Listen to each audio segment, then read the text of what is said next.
Robert Kubica. He was the kind of talent that makes a whole country believe. Poland had never produced a Formula One race winner, and in 2008 he delivered their dream, taking victory at the Canadian Grand Prix for BMW Sauber. By mid-season, he even led the championship standings, ahead of Hamilton, Massa and Raikkonen. Analysts were already calling him a future world champion. His style was fearless and precise, and his technical feedback earned him massive respect inside the paddock. At just 23 years old, the trajectory looked unstoppable. But in 2011, everything changed away from F1. During a rally in Italy, Kubica suffered a devastating crash that nearly severed his right arm. The injuries were life-threatening, and his F1 career was cut off in an instant. For years, he fought through surgeries and rehab. The comeback story finally arrived in 2019 with Williams, but the car was hopelessly uncompetitive. Kubica scored a single point that season in Germany, yet everyone knew it was symbolic. The champion run he'd been destined for was gone. He left behind a career of 99 Grand Prix starts, 1 win, 12 podiums, and a legacy of what could have been. Juan Pablo Montoya. Few drivers arrived in Formula One with the kind of fireworks Montoya brought. This guy was fearless. The Colombian burst onto the scene in 2001 after winning both the Indy 500 and the kart championship, and instantly proved he belonged.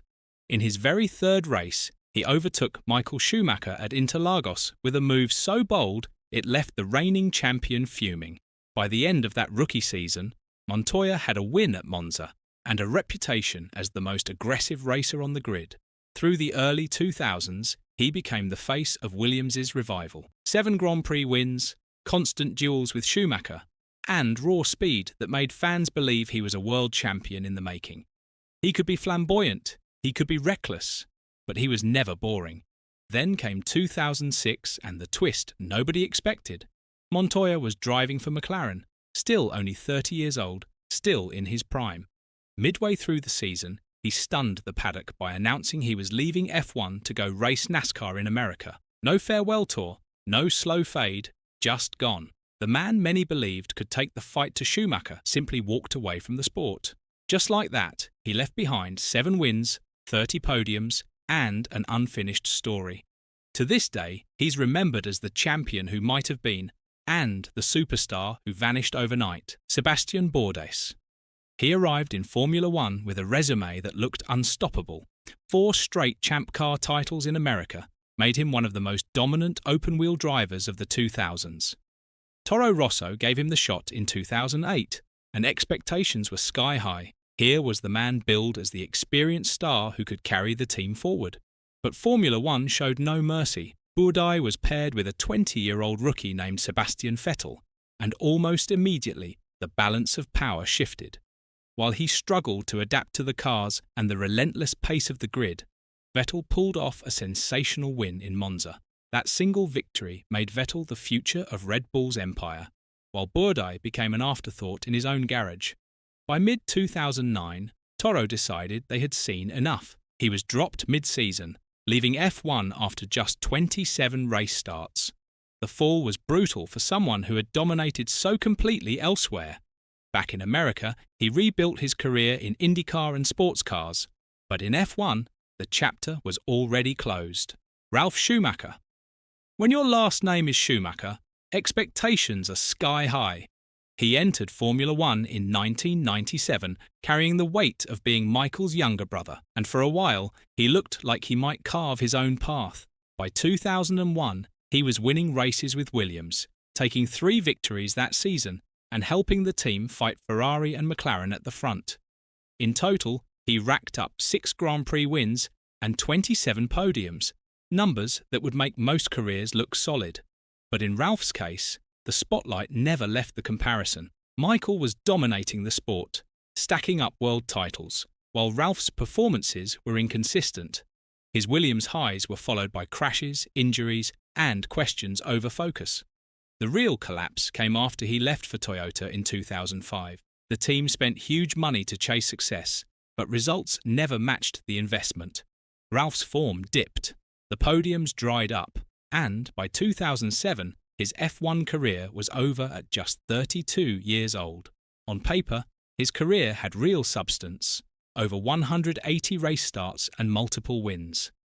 But in the eyes of fans and the media, he never escaped being Michael's brother. His story became a reminder of how brutal the comparison game can be in Formula One. Jarno Trulli. He built his reputation as one of the fastest one-lap drivers of his era. Teammates dreaded Saturdays, because if you lined up against Trulli in qualifying, odds were he'd beat you. The Italian had speed to burn, and in 2004 he hit his peak with Renault. That summer, he pulled off a legendary win at Monaco, holding off Jenson Button lap after lap through the tight streets. It was the kind of performance that stamped him as a star. But Formula One is ruthless. Just months after that career-defining win, his relationship with Renault soured. Team boss Flavio Briatore lost patience, and by the end of the season, Trulli was dropped mid-year, despite sitting fourth in the championship standings at the time. It was a brutal reminder that politics could end a career faster than any crash. He moved on to Toyota, where the speed never fully translated into victories. He added a handful of podiums, but Toyota's huge budget project fizzled out, and when the team withdrew in 2009, Trulli was left clinging to backmarker seats. By 2011, he was out of Formula One for good. Nick Heidfeld. Across the 2000s, if there was a points-paying position on offer, he was usually there to collect it. German fans and pundits once saw him as the logical successor to Michael Schumacher. Calm, efficient, technically sharp, and always bringing the car home. By the time his career ended, he had started 183 races, stood on the podium 13 times, and earned the nickname Quick Nick. Yet, for all that reliability, one statistic overshadows the rest: 0 wins. Despite driving for teams like BMW Sauber, Williams, and Renault, Heidfeld never managed to cross the line first. In 2007, when BMW had one of its strongest seasons, Robert Kubica stole the spotlight with a victory in Canada, while Heidfeld kept collecting podiums. Even in 2008, as Kubica briefly led the championship, Heidfeld was the dependable number 2, rather than the title threat many expected him to be. By 2011, his time was running out.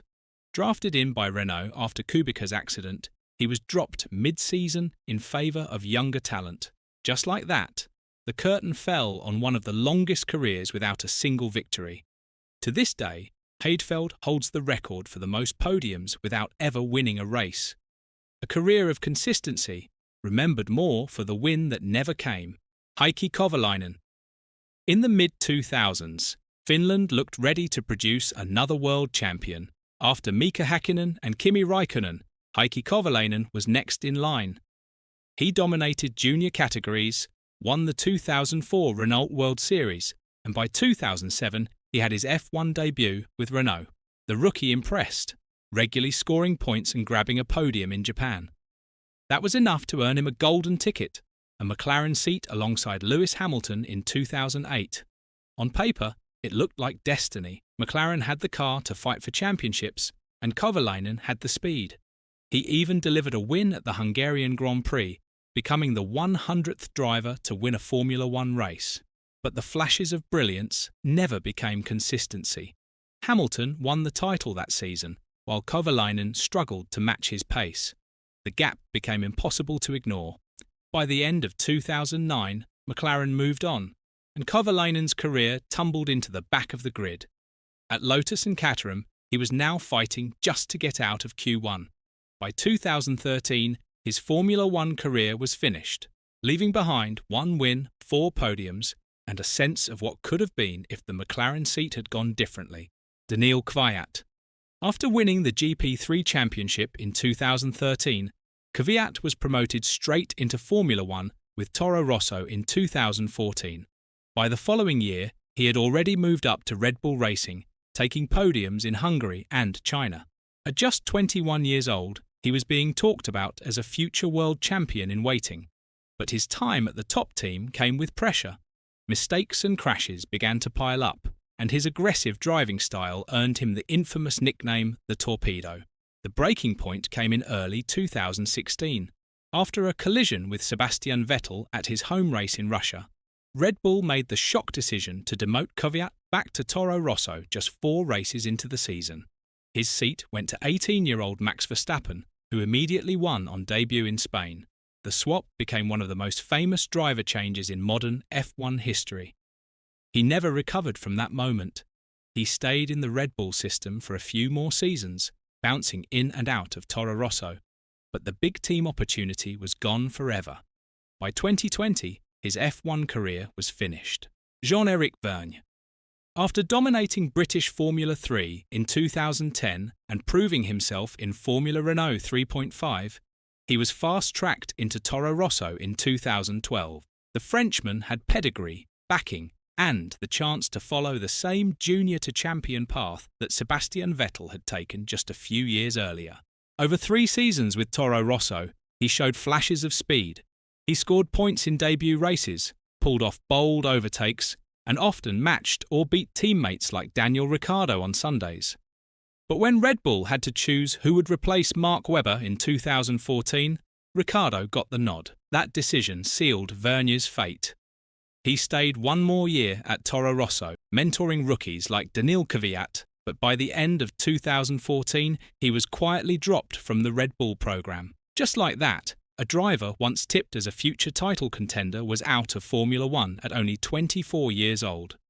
Vergne rebuilt himself outside F1, becoming a 2-time Formula E world champion and one of the most successful drivers in the all-electric series.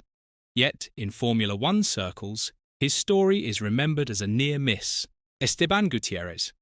He was marketed as Mexico's next big Formula 1 hope, so after dominating GP3 in 2010 and finishing 3rd in GP2 2 years later, he was signed to Sauber in 2013 with major backing from Telmex and Ferrari's support in his pocket. At just 21 years old, he was lined up as a future star and even placed in Ferrari's reserve role to learn alongside the legends. But the step up to Formula 1 was unforgiving. Gutierrez spent 3 seasons on the grid with Sauber and later Haas, yet failed to make a real impact. In 2013, he managed 1 standout performance at Suzuka, finishing 7th and becoming the first Mexican driver to score points in over 3 decades. Beyond that, the results were bleak.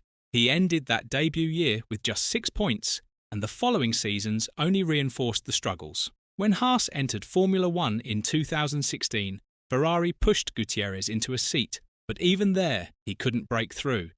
Across the entire season, he failed to score a single point, while teammate Romain Grosjean carried the team with multiple top 10 finishes. At the end of that year, he was dropped, and his Formula 1 career was over at just 25. Despite backing, money, and Ferrari connections, his F1 story closed with 0 podiums and 0 points after 59 race starts. And that's it. So, which of these drivers do you think had the best shot at becoming world champion if things had gone differently? Comment down below, leave a like, subscribe, and turn on the notification bell for more amazing videos like this one.